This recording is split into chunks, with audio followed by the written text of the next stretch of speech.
Before I go too crazy hating and condemning BP, there's a lot of good reasons to be upset with them.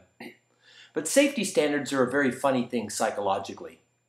I know that when I took the hunter's safety course, learning how to be a hunter, shoot a gun, the safety standards were so strict that they seemed very silly, very funny, very ridiculous, like they were too far. And over time you get sloppy. Most people do.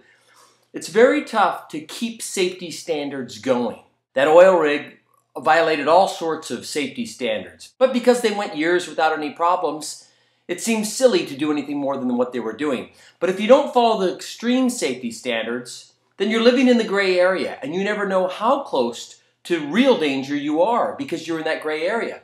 So how do you maintain those silly safety standards? 3 guys went up to an inactive volcano.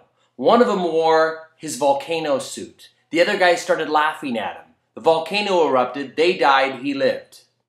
A boat safety instructor is out on the ocean on a boat teaching young people how to be safe around boats. In the process, this instructor killed one of his students by starting up the motor when a student was standing on the motor.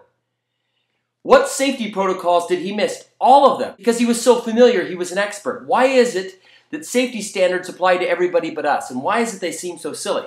Let's remember that if an accident doesn't happen, we can get a little arrogant and we can start thinking that safety standards are foolish or silly, and then in time people die.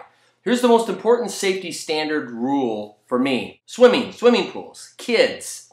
I don't know if any of you have ever watched kids around a swimming pool. It is the most stressful thing because kids are constantly seeing how long they can hold their breath. They love playing dead body, pretending they're a dead body in the pool. Drives me crazy. If one person's watching the kids swimming, the kids are safe. If you have a second person watching the kids, 2 lifeguards instead of 1, now the kids are in danger. Why? Why is it better to have 1 lifeguard than 2 lifeguards? Because when there's 2 lifeguards, the pressure's off on the lifeguards. They can always assume that the other guy's going to pick up the slack, and the other guy doesn't. So if there's 1 lifeguard, all the kids are safe. If there's 2 lifeguards, someone can drown.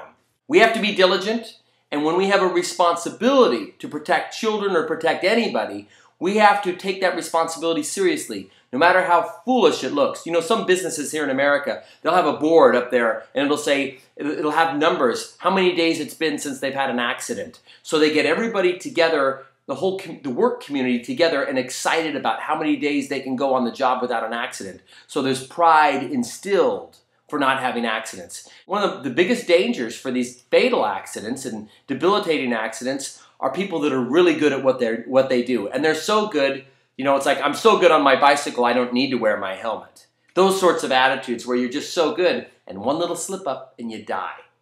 So let me know what you think.